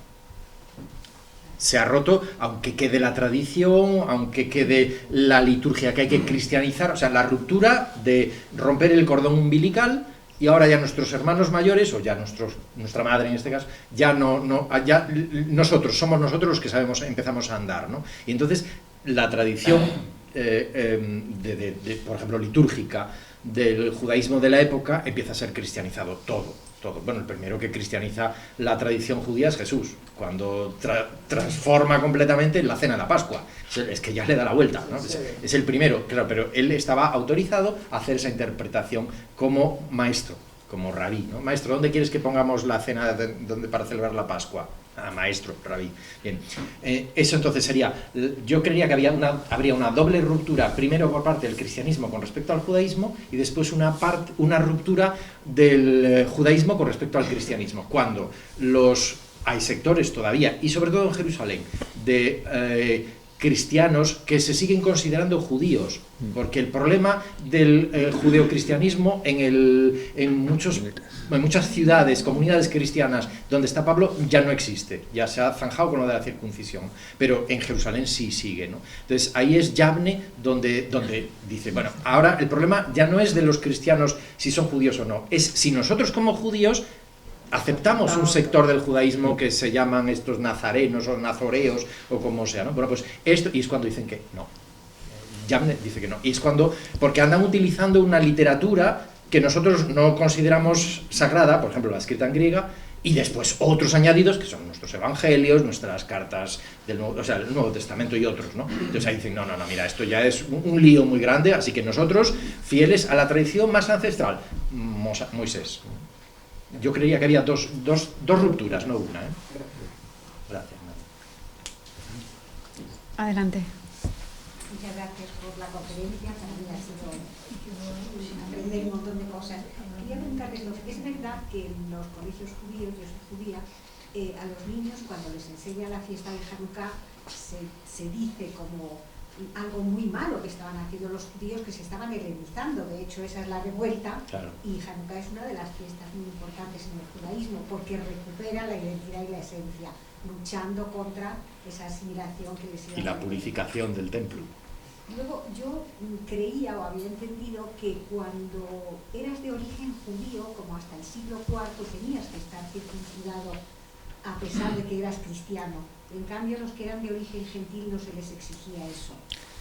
No sé si es cierto. Y la otra pregunta es, ¿cuándo se pasa de Shabbat? Yo a partir del siglo II ya me pierdo, soy muy primitivo. Era una exigencia que había para los judíos cristianos que eran de origen, porque claro, como Jesús vino diciendo que iba a cambiar la ley sin interpretarla, pues la circuncisión era lo más importante, claro. O sea, de hecho sigue practicándose.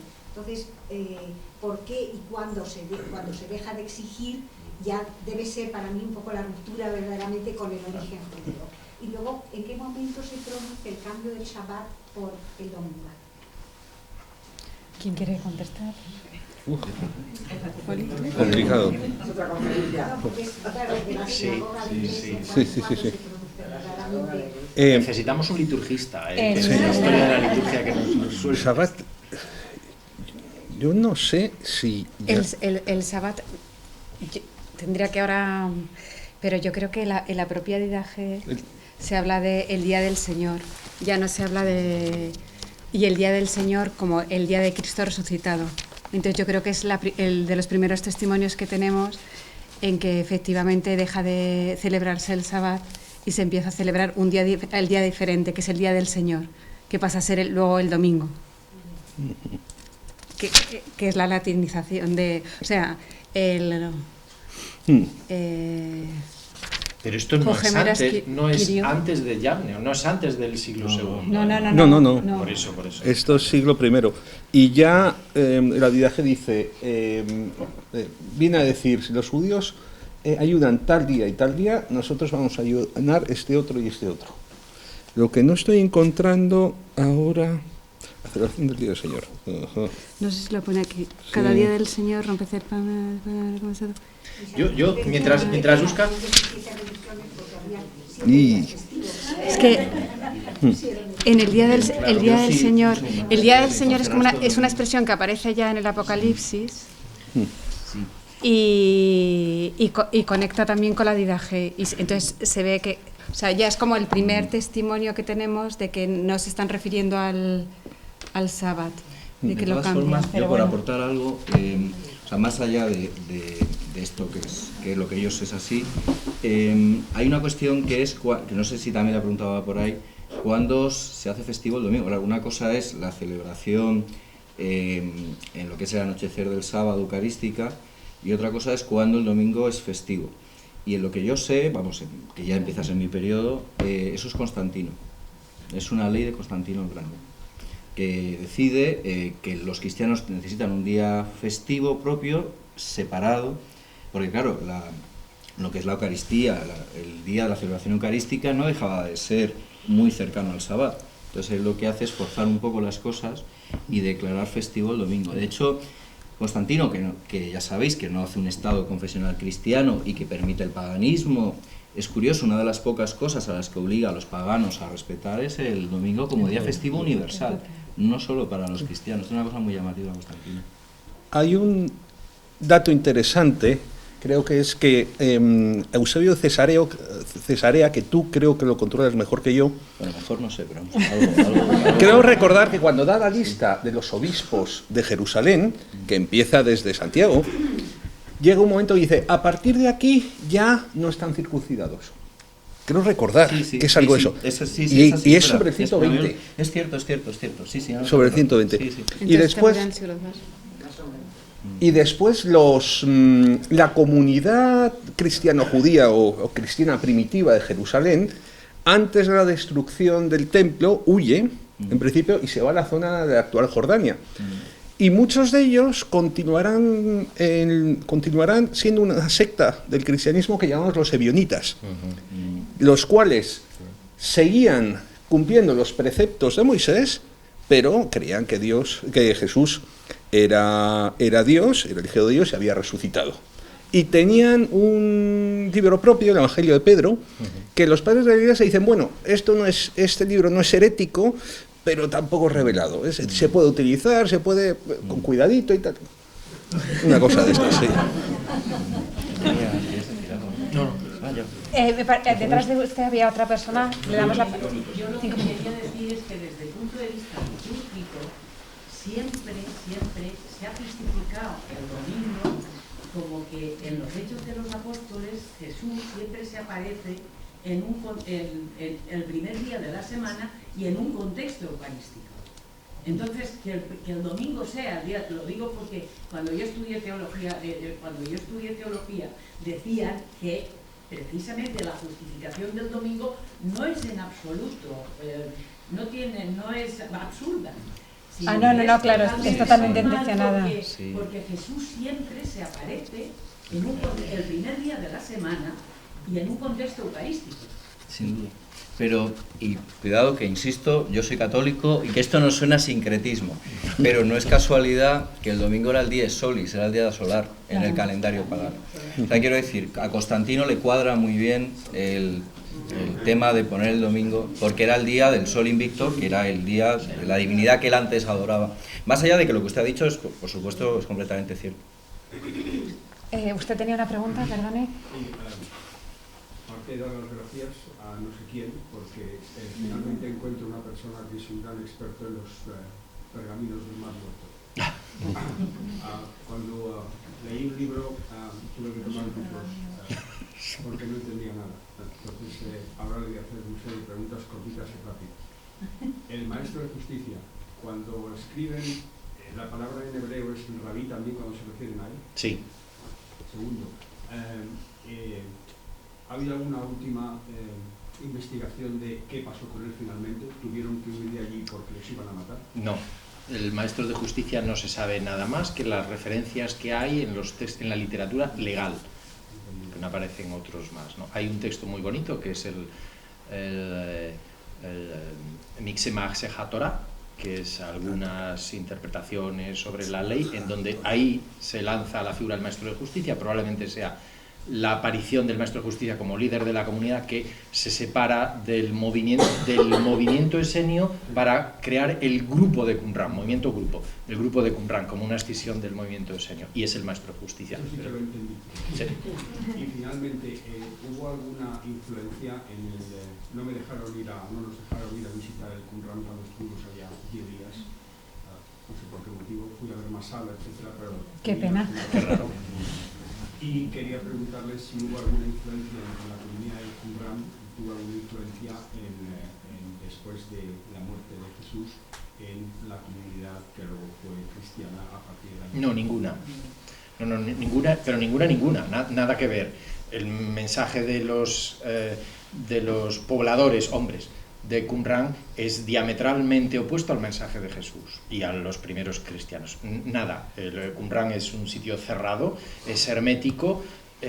Jesús presenta una universalidad que ellos no tienen. Es justamente lo contrario. Lo digo porque es muy buena esta pregunta, porque hay mucha gente que se pregunta por qué en el Nuevo Testamento no se habla de los esenios, por qué no se habla de los hombres de Qumran. Claro, porque es que estaban allí escondidos, ocultos, y además a mí bueno, aparte de que me dedico a estudiar esta literatura, los de estos manuscritos, me parece interesantísimo la propuesta de el primer movimiento judío del siglo I que es capaz de sobrevivir sin templo, porque son los primeros que, aún habiendo templo, ya no están en Jerusalén y por tanto ya no van al templo. Se han creado ellos un templo que es un templo de comunidad.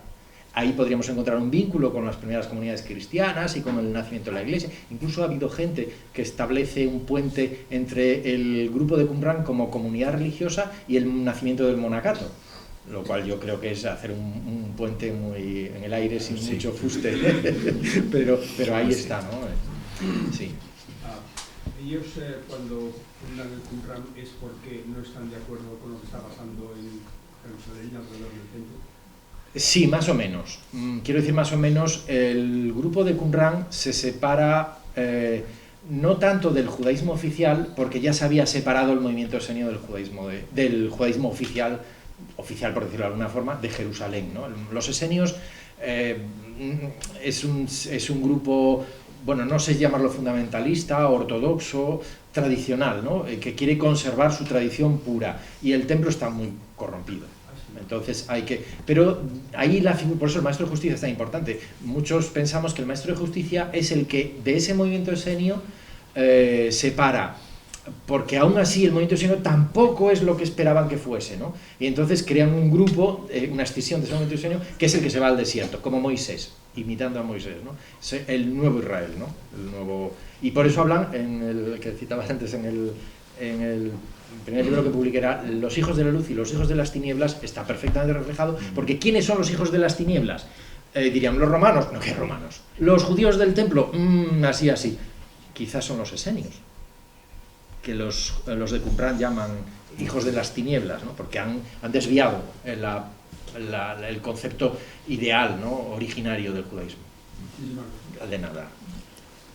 Yo creo que tenemos una última pregunta y cerramos. Adelante. Muy rapidito. Yo la pregunta que quería hacer, Egipto en esa época, en la época de la huida de Jesucristo, ¿era griego en esa época? Egipto. Claro, había... No. He leído que allí tuvo muchas enseñanzas. Sí. En la época que estuvieron allá hasta su regreso. Vamos a ver, lo que te dicen de Egipto en esa época es que había dos Egiptos. Había Alejandría, que era una ciudad griega, griega, y después estaba el resto de Egipto, que el cual intentaba no helenizarse, pero aún así no podía evitarlo, como sabemos por la cantidad de papiros en griego que han aparecido en todo Egipto prácticamente. Eso de la helenización y lo de que Egipto está al lado y que estuvo ahí Jesucristo,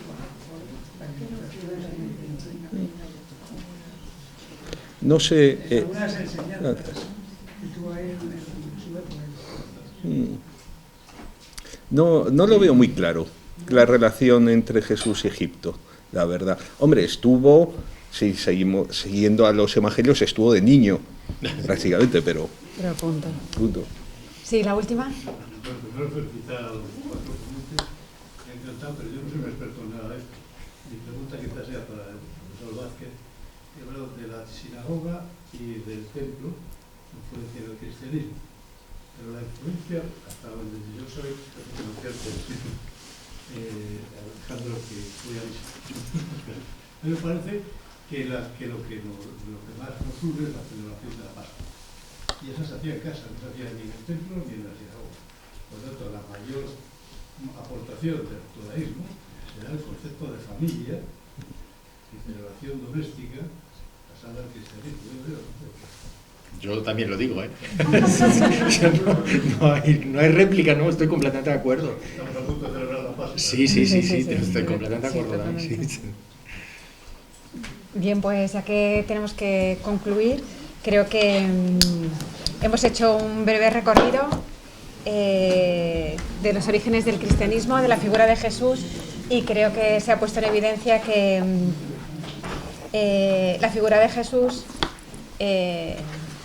como hombre tenía una personalidad enraizada en el propio judaísmo, pero un judaísmo claramente ya helenizado, y que lógicamente eso mismo permitió, ¿no? Que a través de luego sus apóstoles y de la acción de la gracia, porque si no sería imposible, ¿no? Y yo creo que en esta sede lo podemos afirmar así, ese mensaje llegará al mundo entero y hoy podamos mantener y tener la fe que tenemos, ¿no? Gracias a esos primeros apóstoles y a esos primeros libros que yo, aprovechando que es mi campo, ¿no?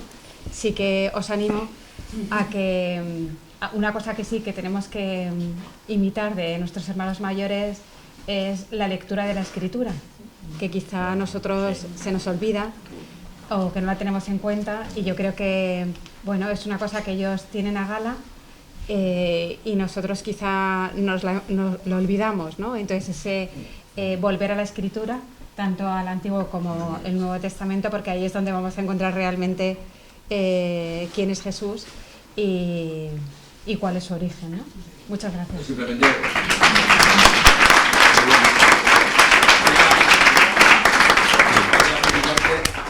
Lourdes, y felicitar a Hipólito, a Alejandro y a Jaime, y quiero hablar en representación de ustedes, invitándoles a una segunda edición de este... Para hablar de